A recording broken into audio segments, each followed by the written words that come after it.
दोस्तों, आपने टाटा ग्रुप की सक्सेस के बारे में तो सुना ही होगा, बट इसकी जर्नी के बारे में इस वीडियो के माध्यम से जानेंगे। देखिए, इसकी शुरुआत 150 साल पहले एक साधारण कॉटन व्यापारी से होती है, जिनका नाम जमशेद टाटा जी था। इनका जन्म ईयर 1839 में हुआ और 1858 तक जमशेद जी अपनी एजुकेशन को पूरा करके अपने फादर्स के साथ मिलकर कॉटन का बिजनेस शुरू करते हैं, व्यापार करते हैं। बिजनेस में मुश्किलें आती हैं, बट 10 साल की लगन के बाद यह बिजनेस बहुत ही बड़ा बन जाता है। अब जमशेद जी कॉटन से क्लॉथ मैन्युफैक्चर करने के लिए ईयर 1877 में नागपुर में एम्प्रेस मिल को ओपन करते हैं और मैन्युफैक्चरिंग की शुरुआत करते हैं। बट वर्कर्स अपने काम को लेकर सीरियस नहीं थे, इसलिए वर्कर्स के लिए जमशेद जी को एक इनोवेटिव आइडिया आता है कि वर्कर्स के लिए क्यों ना प्रोविडेंट फंड को लॉन्च किया जाए। इससे इन वर्कर्स को रिटायरमेंट के बाद पेंशन मिलती है और साथ ही वर्कर्स का मेडिकल इंश्योरेंस, अच्छा परफॉर्मेंस करने वाले वर्कर्स को रिवॉर्ड दिए जाने लगे। इन सभी स्कीम से वर्कर्स काफी खुश हुए और अच्छे से काम करने भी लगे और क्लॉथ मैन्युफैक्चरिंग का काम भी अच्छे से चलने लगा। इसके बाद 1818 में जमशेद जी ने पंचगनी के पहाड़ों में स्ट्रॉबेरी फार्मिंग की शुरुआत की, जिसका असर यह हुआ कि अब भी पंचगनी स्ट्रॉबेरी फार्मिंग और जैम फैक्ट्रीज के लिए जाना जाता है। सर जमशेद जी इनोवेटिव होने के साथ साथ रिस्क लेना भी जानते थे। इन्होंने ऑब्जर्व किया कि मैसूर और बेंगलोर का मौसम फ्रांस जैसा है, सो यह फ्रांस में ब्रीड किए जाने वाले सिल्क वर्म को भारत में लाए और मैसूर और बेंगलोर में लैंड परचेज की और टाटा सिल्क फार्म ऑर्गेनाइजेशन की इस तरह शुरुआत हुई। इसलिए मैसूर और बेंगलोर की सिल्क साड़ी पूरे भारत में पॉपुलर है। इस टाइम तक जमशेद जी के सभी बिजनेस बहुत अच्छे से ग्रो कर रहे थे, तो जमशेद जी को अपने होम टाउन में एक वर्ल्ड क्लास होटल बनाने का इनोवेटिव आइडिया आता है। इसलिए इन्होंने ईयर 1918 में द ताजमहल होटल बनवाना शुरू किया। अपने विजन को पूरा करने के लिए जमशेद जी ने होटल डिजाइन और कंस्ट्रक्शन में पर्सनली हिस्सा लिया।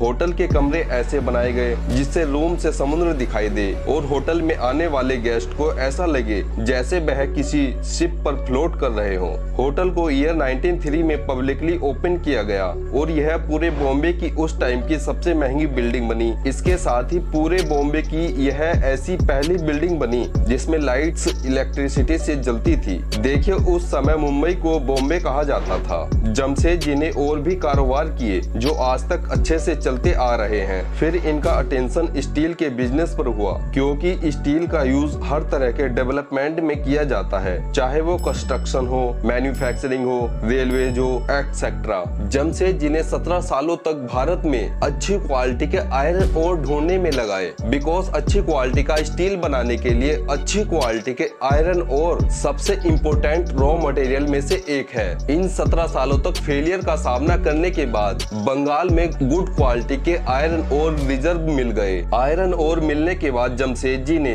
आयरन माइनिंग करने के लिए स्टील प्लांट बनाना शुरू कर दिया।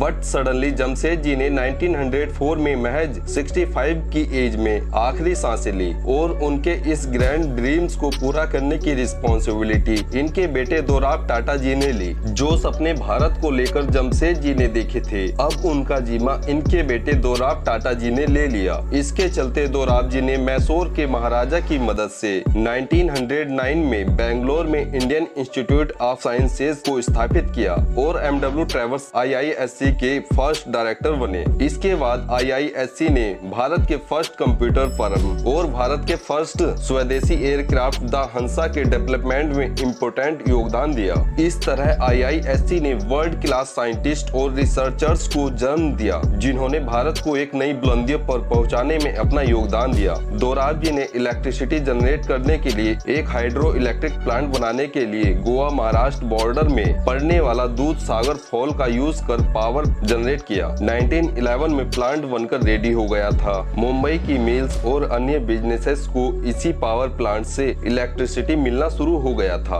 और आज इसी कंपनी को हम टाटा पावर्स के नाम से जानते हैं। इसके साथ ही जो जमशेद जी का स्टील का सपना था, वह भी दोराब जी ने पूरा कर दिया था। 1907 में इन्होंने एक लिमिटेड कंपनी स्थापित की। इस कंपनी का नाम टाटा स्टील और आयरन कंपनी का नाम टेस्को रखा गया। ईयर 1912 में टेस्को से स्टील प्रोड्यूस होना शुरू हुआ। इसके 2 साल बाद 1914 में वर्ल्ड वार 1 शुरू होने से ब्रिटेन की स्टील डिमांड शॉर्ट अप हो गई और इस डिमांड को टेस्को टेस्को ने पूरा किया। इसलिए जहाँ टेस्को का प्लांट था उस जगह का नाम जमशेद जी के नाम पर जमशेदपुर रखा गया और यहाँ के रेलवे स्टेशन का नाम टाटा नगर रखा गया। दोराब जी के टाइम में टाटा ग्रुप अच्छे से फल फूल रही थी। इन्होंने टाटा ग्रुप्स को बैंकिंग और इंश्योरेंस के बिजनेस में भी अच्छा इस्टेब्लिश कर दिया था। बट 1932 में दोराब जी की मृत्यु होने के बाद 1938 में टाटा ग्रुप्स के चेयरमैन बने JRD टाटा। इन्होंने 1925 में ही बिजनेस ज्वाइन कर लिया था और ये टेस्को के प्लांट में काम सीख रहे थे। 1932 में JRD टाटा जी ने टाटा एविएशन सर्विस की शुरुआत की और ये एयरलाइन पैसेंजर्स और कार्गो ट्रांसपोर्ट सर्विस देने वाली भारत की पहली एयरलाइन बनी। और आप मानोगे नहीं, इसकी पहली फ्लाइट खुद JRD टाटा जी ने ही उड़ाई थी, इसलिए ये इंडिया के फर्स्ट एयर कमर्शियल पायलट भी बन गए थे। इसके बाद JRD टाटा जी की नजर कॉस्टिक सोडा और सोडा एश जैसे जरूरी केमिकल्स पर पड़ती है जो भारत में बाहर से इंपोर्ट किए जा रहे थे, मंगाए जा रहे थे। इसलिए केमिकल्स को इंडिया में ही प्रोड्यूस करने के लिए 1939 में इन्होंने गुजरात के मीठापुर शहर में केमिकल प्लांट बनाया और ऐसे शुरुआत होती है टाटा केमिकल्स की। टाटा ग्रुप्स बड़ी चीजों से लेकर घर में यूज होने वाली नमक, साबुन, सुई तक को मैन्युफैक्चर करता है। देखिए दोस्तों, जब वर्ल्ड वार 2 शुरू हुआ था तो ब्रिटिश गवर्नमेंट ने सभी प्लेन सीज कर दिए थे, जिससे टाटा एविएशन सर्विस रातों रात बंद हो गई थी, पूरी तरह ठप हो गई थी। बट जैसे ही वॉर खत्म हुई तो JRD टाटा ने वापस से एयरलाइंस में एंट्री की और 1946 में शुरुआत हुई एयर इंडिया की। एयर इंडिया की सर्विसेज बहुत अच्छी और रॉयल थी। बट इंडिपेंडेंस के बाद भारतीय गवर्नमेंट ने सोशलिस्ट इकोनॉमिक मॉडल को अपनाया, जिसके तहत देश की सभी इम्पोर्टेंट इंडस्ट्रीज गवर्नमेंट के कंट्रोल में हो गई और इसलिए 1953 में एयर इंडिया भारतीय गवर्नमेंट के कंट्रोल में चली गई। इसके बाद JRD टाटा जी ने देखा कि इंडिपेंडेंस के बाद भारत के पास कोई भी अपनी कॉस्मेटिक ब्रांड नहीं है और इन्हीं सब चीजों को देखते हुए लैक्मे की शुरुआत हुई। लैक्मे एक फ्रेंच शब्द है जिसका हिंदी में मीनिंग होता है लक्ष्मी, और ऐसे ही लैक्मे की शुरुआत एक बड़े लेवल पर हो जाती है। इसके बाद JRD टाटा जी ने जमशेदपुर में एक रेलवे इंजन बनाने की फैक्ट्रीज ही खरीद ली और इसकी शुरुआत की Tata locomotive and engineering company limited के नाम से, जिसे बाद में टेल्को कर दिया गया। शुरुआती दिनों में टेल्को केवल रेलवेज के लिए स्टीम इंजन ही बनाती थी, लेकिन JRD टाटा जी ने जल्द ही ट्रक मैन्युफैक्चरिंग का काम भी शुरू कर दिया, जिसमें इन्होंने टाटा 407 ट्रक लॉन्च किया। लॉन्च होते ही इस ट्रक ने 70% मार्केट शेयर कैप्चर कर लिया था, बिकॉज ये अपने स्लिम और स्ट्रॉन्ग डिजाइन के लिए काफी पॉपुलर था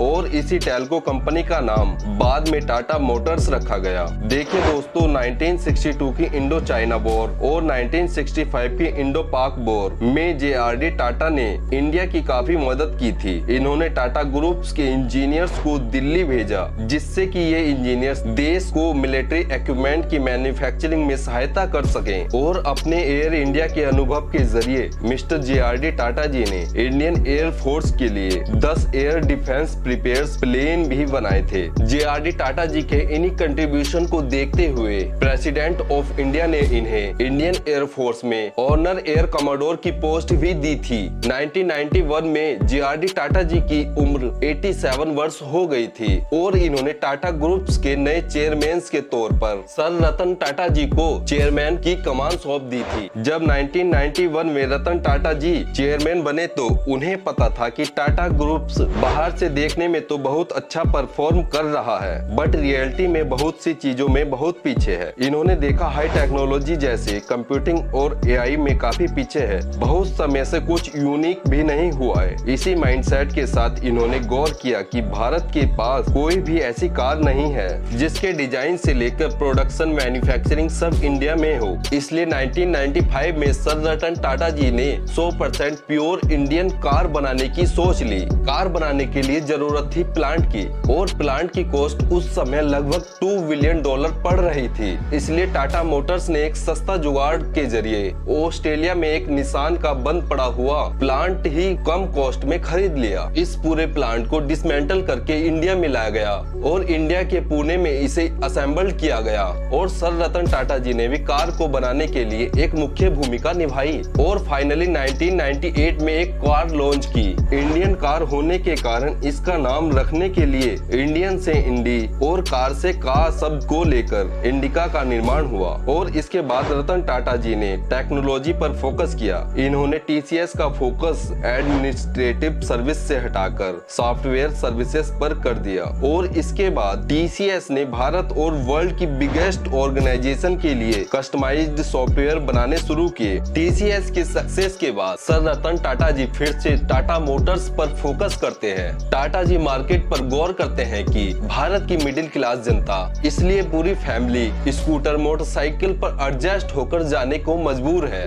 बस इन सभी चीजों को देखते हुए सर रतन टाटा जी ईयर 2009 में 1 लाख के प्राइस सेगमेंट पर नैनो कार लॉन्च करते हैं, जो कि एक फेलियर साबित होता है। नैनो का सबसे बड़ा एडवांटेज इसका बहुत सस्ता प्राइस था और इसका सबसे बड़ा डिसएडवांटेज ये था कि भारत में लोग कार को एक स्टेटस सिंबल की तरह देखते हैं। बाकी आप समझ ही गए होंगे कि मैं क्या कहना चाहता हूँ। बट टाटा मोटर्स ने इस फेलियर से कस्टमर बिहेवियर्स के बारे में बहुत कुछ जाना, जो आज इसकी सक्सेस टाटा मोटर्स को लेकर है। आज टाटा मोटर्स सबसे ज्यादा रेवेन्यू कमाने वाली कंपनी बन गई है। रतन टाटा जी का विजन बिल्कुल डीप है कि इंडिया की कंपनी को इंडिया से बाहर पूरे वर्ल्ड में बिजनेस करना चाहिए और इसी विजन को अपने जीवन में उतारकर इन्होंने एक के बाद एक फॉरेन ब्रांड्स को एक्वायर कर रहे हैं। जैसे टाटा मोटर्स ग्लोबली मार्केट में एक्सपेंड करने के लिए इन्होंने जैगवार और लैंड रोवर को एक्वायर कर लिया। इसके अलावा ग्लोबल टी और coffee market, British brand Tetley,